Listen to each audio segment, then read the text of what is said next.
Kembali lagi di Speakonomics, podcast divisi kajian Kanopi FEB UI. Saya Mahira Lula. Dan saya Kennedy Tangistu. Kami akan menemani Anda untuk menilik isu-isu ekonomi terkini bersama dengan ekonom yang mumpuni dalam bidangnya.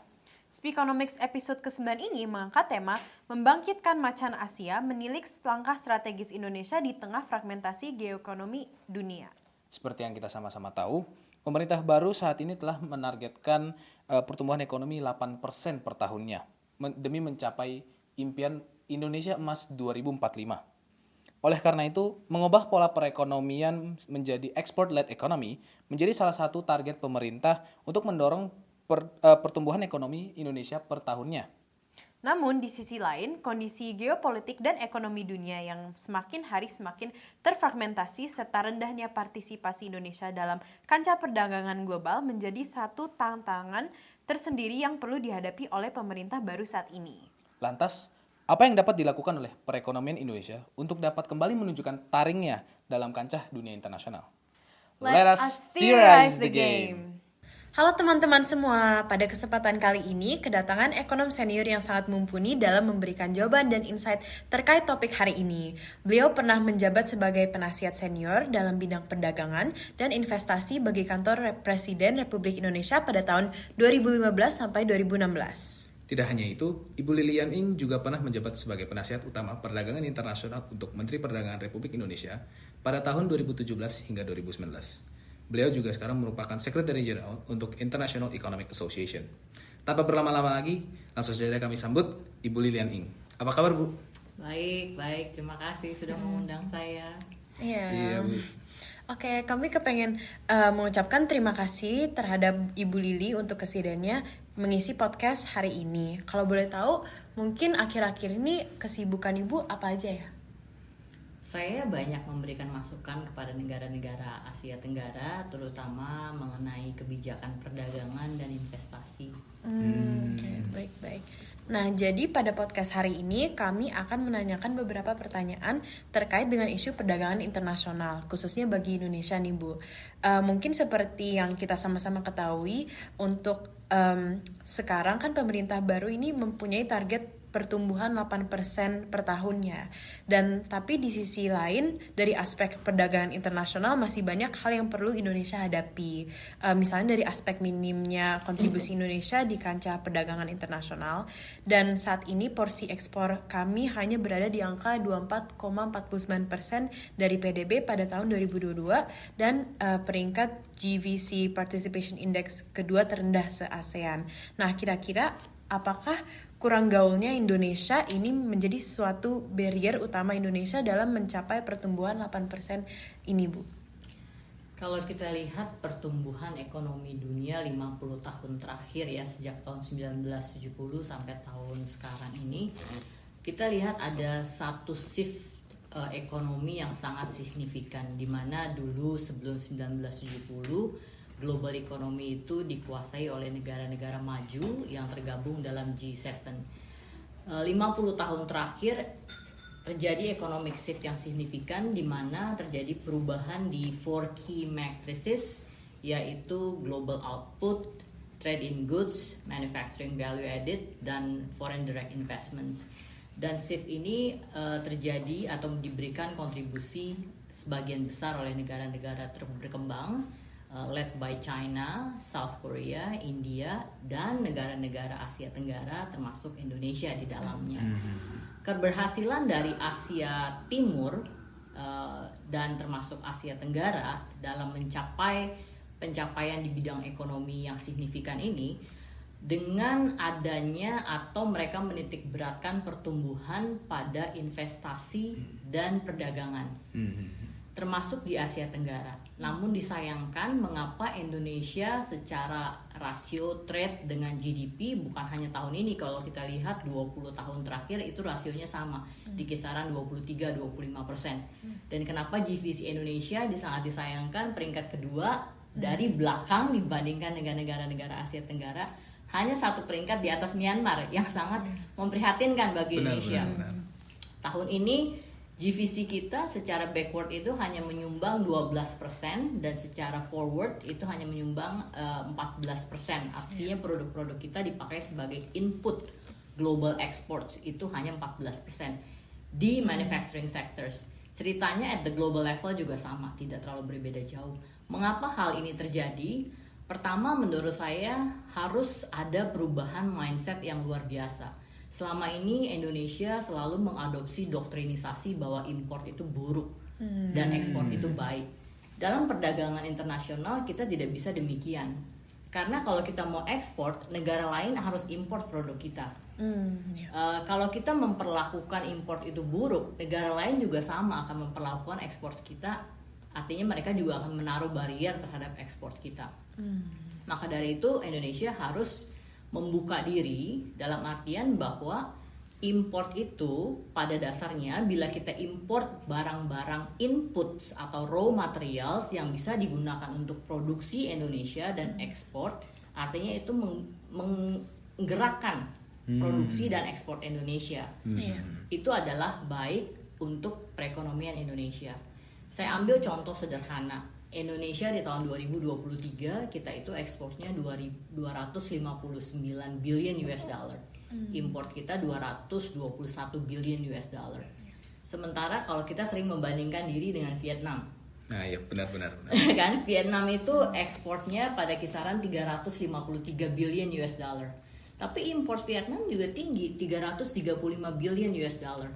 Artinya bahwa import Vietnam itu adalah sebagian besar memang inputs dan raw materials digunakan untuk peningkatan ekspor Vietnam. Nah, itulah mengapa partisipasi GVC Indonesia itu relatif lebih rendah dibandingkan dengan negara-negara Asia Tenggara lainnya. Menurut saya adalah kita harus memberikan kesempatan import barang-barang yang memang kita butuhkan atau kita belum bisa memproduksi, dan itu memang baik untuk meningkatkan produksi dan ekspor Indonesia. Berarti memang kita harus berfokus kepada bagaimana, berarti memang berpaku kepada manufacturing kita berarti ya. Impor-impornya itu yang memang untuk hal-hal produksi dan bukan cuma semata-mata pikir oh impor jelek gitu. Betul. Tentu saja kita bisa artinya mengendalikan barang-barang import yang memangnya tidak kita butuhkan, atau misalkan memang Indonesia sudah bisa memproduksi berlebih, betul. atau misalnya Indonesia atau contohnya barang-barang yang memang bukan untuk kepentingan produksi atau ekspor. Tentu saja kita bisa mengendalikan import barang seperti itu. Tapi bila barang tersebut memang baik, selama ini kalau kita lihat sejarah perjalanan Indonesia sejak Indonesia merdeka, itu hampir semua import Indonesia itu machinery, raw materials dengan input products. Jadi sebetulnya 80% import kita itu memang digunakan untuk kebutuhan produksi dan ekspor Indonesia.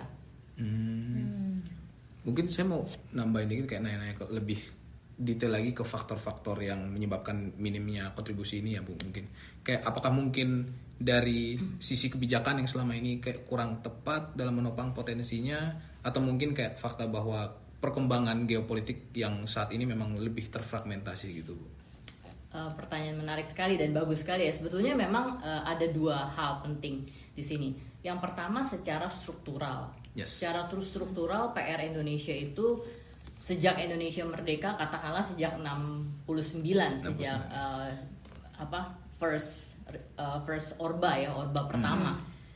Kita itu kalau kita lihat di awal tahun Indonesia melakukan pembangunan, 9 dari 10 main Indonesia's exported products itu adalah all natural resource intensive products. Ekstraktif jatuhnya. Betul. Dan ceritanya itu tidak berubah banyak sampai sekarang gitu. Kalau kita lihat hingga tahun terakhir, tahun 2023 bahkan Januari sampai Oktober 2024, main exported product Indonesia itu masih didominasi dengan mining, palm oil, ore, iron, steel.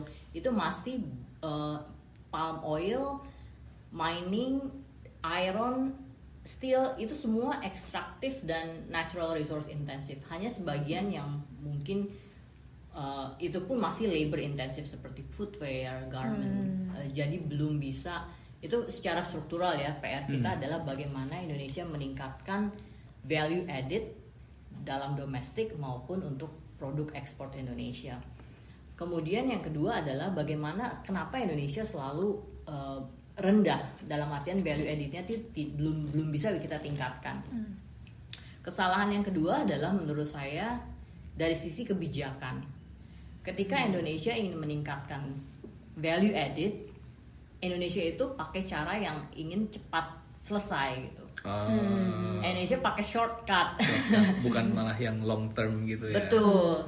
Kalau kita belajar ya, negara-negara yang berhasil membangun, establish increase their value added. Contohnya misalkan China, South Korea, Singapura, di negara-negara Asia Tenggara, mereka itu membangun human capital, infrastructure, logistik gitu ya, Yes. dan other services that supports manufacturing sectors. Yeah. Itu memang adalah pil pahit yang harus diambil jangka panjang. Namun seringkali di Indonesia yang diambil adalah kebijakan local content requirements atau TKDN. Karena dengan asumsi kalau ditaruh TKDN maka domestic value added akan naik gitu. Betul. Kemudian yang kedua yang itu tadi pembatasan impor. Kemudian yang sisi lainnya dari sisi kebijakan secara geopolitik seharusnya itu memberikan kesempatan sebetulnya kepada negara-negara Asia Tenggara. Kesempatan ya malahan ya. Betul. Karena US-China trade tension itu banyak sekali memberikan kesempatan kepada Asia Tenggara dalam hal menjadikan Asia Tenggara sebagai alternatif import source dan alternatif dari FDI relocations dari China ke Asia Tenggara. Jadi kita jadi pilihan kedua yang suportif gitu ya jatuhnya. Jadi kita third party yang dapat hasil lebih gitu jadinya. Asia Tenggara iya. Asia Tenggara. Kalau kita lihat semasa the first administration, Trump administration tahun 2017 sampai 2021 ya. Kalau saya kita bandingkan data FDI into China, FDI inflow antara 2018 sampai 2023 5 tahun terakhir, FDI inflow ke China itu turun 91%. Sementara FDI ke ASEAN atau Southeast Asia itu meningkat 47%. Negara yang banyak mengambil keuntungan dari FDI relocations ini adalah Singapura, Malaysia, Vietnam, and to some extent very minor ke Thailand dan Indonesia sangat kecil sekali. Itu dari sisi FDI. Kemudian juga dari import sources. Banyak sekali barang-barang machinery, electronics, termasuk yang paling sekarang booming itu adalah semiconductor. Dan itu banyak menguntungkan terutama Singapura dengan Malaysia. Saat ini Singapura itu menguasai 11% dari global wafer fabrications dan Malaysia mengkontribusikan 5% dari global assembly, testing, and packaging. Dan ini yang saya terus dorong supaya pemerintah Indonesia juga invest dan artinya attract investments into Indonesia dan banyak memberikan perhatian untuk peningkatan human capital supaya semiconductor industry bisa berkembang di Indonesia. Oke. Nah mungkin kayak kebetulan nih Bu, kita lebih kepengen mengulas tentang adanya kebijakan nih. Dan kan untuk sekarang ada beberapa kayak news outlet yang lumayan viral ya tentang adanya iPhone 16 yang gagal masuk gitu di Indonesia. Dan mungkin ini terkait dengan kebijakan dari TKDN ya. Nah sebenarnya apakah kebijakan TKDN yang merupakan non-tarif barrier ini sudah tepat untuk dapat meningkatkan partisipasi Indonesia di kancah perdagangan dunia? Dan mungkin dengan aspek kasus tersebut sih Bu, yang kayak elektronik gitu-gitu. Sebetulnya saya menghargai pemerintah dalam menerapkan TKDN. Setelah tahun 2008, bukan hanya Indonesia, banyak negara-negara di dunia yang menerapkan industrial policies, termasuk salah satunya yang paling populer adalah local content requirements. Local content requirements ini dimulai sejak tahun 1946, pertama kali di Australia. Tapi apakah TKDN berhasil? Secara teori, secara perhitungan, secara estimasi, tidak ada satu negara pun, baik itu yang mengembangkan di sektor ekstraktif, natural resource intensive, ataupun di sektor manufaktur yang membuktikan bahwa LCRs atau TKDN itu meningkatkan domestic value added atau meningkatkan penciptaan lapangan kerja. Itu berdasarkan keadaan dari teori, studi dan estimasi yang terjadi di lapangan. Tapi TKDN ini cukup manis untuk dijual karena tujuannya adalah untuk menciptakan lapangan kerja, untuk meningkatkan domestic value added. Menurut saya begini, solusinya adalah saya menghargai dan memang bila Indonesia sudah mampu memproduksi suatu barang, adalah baiknya bila Indonesia memproduksi memakai produk dalam Lokal. negeri sendiri. Yeah. Betul. Tentu saja sama kan seperti yang Iya, kalian iya. lakukan, seperti yang Benar. teman-teman semua lakukan. Sebetulnya pengusaha-pengusaha Indonesia pun sama gitu. Namun yang perlu kita sadari adalah untuk membuat produk Indonesia menjadi kompetitif bukan hanya di domestic market tapi juga international market. Produk Indonesia itu harus either dijual lebih murah atau memproduksi barang dengan kualitas yang lebih baik. Untuk menghasilkan seperti itu, maka produksi-produksi domestik harus bisa punya akses ke barang-barang atau barang-barang input atau raw materials dengan harga yang kompetitif, dengan produk yang sesuai dengan spesifikasi yang dibutuhkan. Jadi menurut saya ya itu harus dijaga betul gitu, bahwa mungkin penggunaan barang-barang domestik itu lebih kepada himbauan, lebih kepada kerjasama, partnership. Tapi sekali lagi yang perlu ditekankan adalah bagaimana Indonesia bisa menciptakan produk dengan harga yang kompetitif atau dengan produk yang lebih baik kualitasnya. Jawabannya adalah ada di human capital. Human capital expansion ya berarti ya. Memang berarti jatuhnya kita harus main the long game gitu, instead of just cari shortcut yang benar-benar langsung biar cepat jadi ada hasil gitu ya kan. Betul, betul sekali, betul sekali. Nah tapi mungkin tentang local content requirement ini lagi Bu, kan memang esensinya ini kan di kemandirian produksi ini ya kan Bu. Tapi apa ya, mungkin terasa seperti salah satu kebijakan yang justru bertolak belakang dengan keinginan kita untuk lebih berpartisipasi di kancah global gitu Bu. Dan mengingat sekarang kan juga kita kan berfokus banget nih kepada global value chain gini ya kan.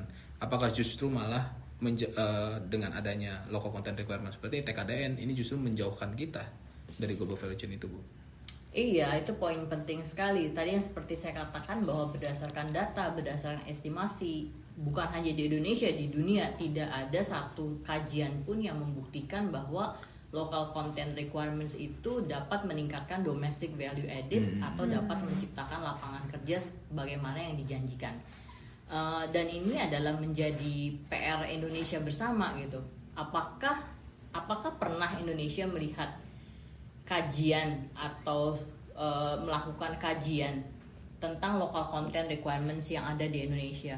Sejauh ini yang saya lakukan adalah memang local content di Indonesia atau TKDN di Indonesia tidak atau belum berhasil, atau saya kalau boleh saya taruh dalam kalimat, ada alternatif kebijakan-kebijakan lain yang jauh lebih bijak dan jauh lebih efektif daripada local content requirements.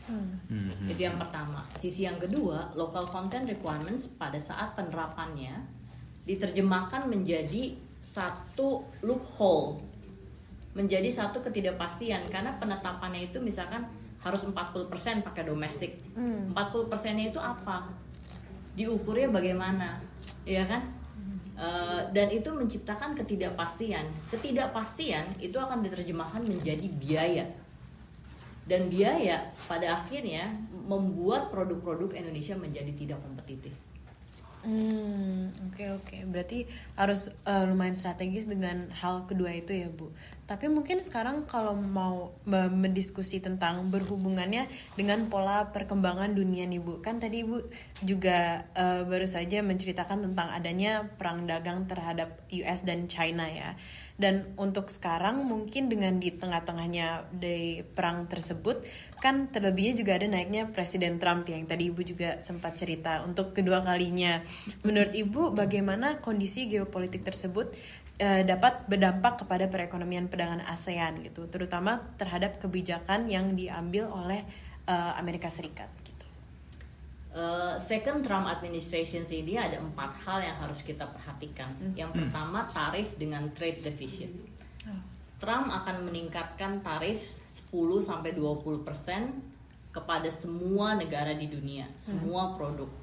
60% kepada imports dari China, dan poin yang kedua adalah Trump akan memperhatikan betul atau menghantam betul negara-negara yang mempunyai trade surplus dengan Amerika.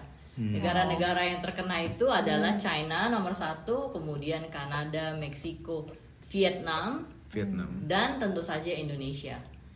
Kemudian poin yang kedua adalah Generalized Systems of Preference atau GSP. Indonesia ini adalah salah satu negara yang menggunakan fasilitas GSP, artinya sebagian produk-produk ekspor Indonesia masuk ke US market dengan zero tariff rates. Tahun 2023 Indonesia's exports to the US itu pada kisaran 23 billion US dollar. Itu berdasarkan catatan USTR ya. 3,56 billion US dollar itu menggunakan fasilitas GSP. Dan Trump administration saya yakin dia pasti akan melakukan review terhadap GSP. Kemudian poin yang ketiga adalah reorientasi dari global value chains. Trump pasti akan menekan China dan negara-negara yang dianggap beraliansi dengan China. Kemudian keempat adalah FDI. Trump akan memberikan tax cut dan subsidi besar-besaran untuk kembali menarik US FDI ke Amerika. Jadi 4 hal tersebut menurut saya yang perlu mendapatkan perhatian dari Indonesia dengan negara-negara Asia Tenggara. Berarti jadinya kayak mass reshoring gitu jadinya ya untuk Amerika ya. Betul. Ya, berarti dengan tadi Bu tentang 4 faktor yang Ibu baru jelaskan, berarti bisa nggak kita konklusi bahwa dengan adanya kenaikan Trump itu lebih buruk daripada pas dulu Biden sama Harris? Sebetulnya saya bukan ahli ekonomi Amerika, tapi pengamatan saya, regardless Republic or Democrats in the White House, US foreign policies itu sama saja.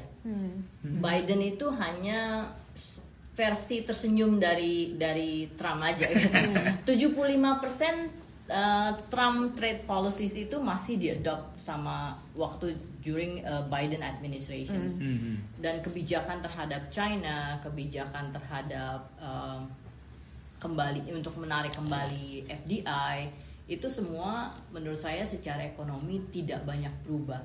Hanya mungkin foreign policy lumayan cukup signifikan, terutama terhadap Rusia, terhadap Middle East, terhadap Israel, Palestine. Itu mungkin foreign policy agak sedikit signifikan perubahannya ya. Tapi secara ekonomi Amerika pasti akan berusaha menekan trade defisitnya dan mencoba menarik kembali FDI ke Amerika. Nah mungkin kita juga sekarang kita juga sedang ikut di dalam kayak sebuah kondisi yang maksudnya secara domestik itu untuk naiknya Pak Prabowo ini juga memiliki satu kondisi yang mungkin cukup mirip. Kita sedang melalui satu fase di mana banyak perubahan lah gitu bisa dibilang ya kan. Mungkin sebagai penutup Bu, mungkin apakah Ibu memiliki kayak prioritas kebijakan yang perlu diambil oleh pemerintahan baru di Indonesia Bu, terutama untuk kayak memperkuat posisi Indonesia dalam perdagangan dunia, dan mungkin apakah sebenarnya realistis atau enggak sih untuk pertumbuhan 8% ini Bu? Realistis pasti tidak realistis ya. Tahun ini ekonomi Indonesia itu 4,2%. Ini berdasarkan perhitungan estimasi ya. Tahun depan mungkin agak sedikit membaik pada kisaran 4,8%.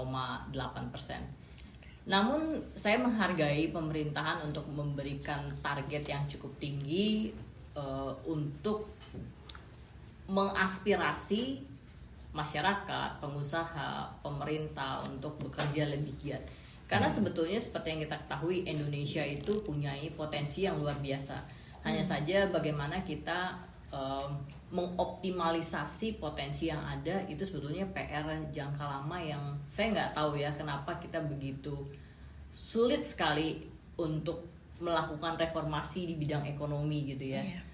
Itu kan sebetulnya PR lama. Pertama, reformasi di procedures and licensing, bagaimana kita bisa mempermudah proses ekspor, import, izin usaha saja ya, itu dipermudah. Itu akan jauh meningkatkan FDI dan meningkatkan ekspor Indonesia. Kemudian yang kedua, infrastructure. ini juga saya nggak tahu gitu kenapa masih saja cukup sulit. During Jokowi administrations memang sejalan sudah banyak diperbaiki ya, jalan sudah banyak dibuat 10.000 kilometer. Tapi terutama untuk di ports dengan itu masih perlu banyak diperbaiki, dan terutama untuk capacity building officials yang melakukan clearance baik itu di border maupun post border. Kemudian juga PR kita jangka panjang ya human capital. Kalau boleh saya tekankan di sini, menurut saya peluang kedepannya bagi Southeast Asia itu ada dua sektor. Yang pertama sektor semiconductor, dan yang kedua adalah sektor ekonomi digital. Ya. Oke deh. Nice. Baik. Nah, kita udah belajar banyak banget nih Bu, tentang bagaimana Indonesia dan juga ASEAN mungkin ya sebagai keseluruhan kita bisa bergerak bersama-sama dalam menjadi negara yang lebih berkembang lagi dari sebelumnya ya kan Bu. Terima kasih banyak Ibu Lili untuk waktunya hari ini. Ya, dan kami mewakili Kanopi FEB UI ingin mengucapkan terima kasih yang sebesar-besarnya untuk Ibu Lili dan kesediaannya menjadi narasumber kami untuk Speakonomics episode ke-9 ini. Dengan demikian berakhirlah diskusi kami pada hari ini. Dan untuk mendengar ulasan mengenai isu-isu ekonominya, jangan lupa untuk subscribe ke podcast Kanopi on Air di Spotify dan YouTube Kanopi FEB UI. Saya Kennedy Tangestu. Dan saya Mahira Lula. Kami pamit undur diri. Inilah Speakonomics episode ke-9. Dibawakan oleh Divisi Kajian Kanopi FEB UI. And see you on the next podcast. Bye.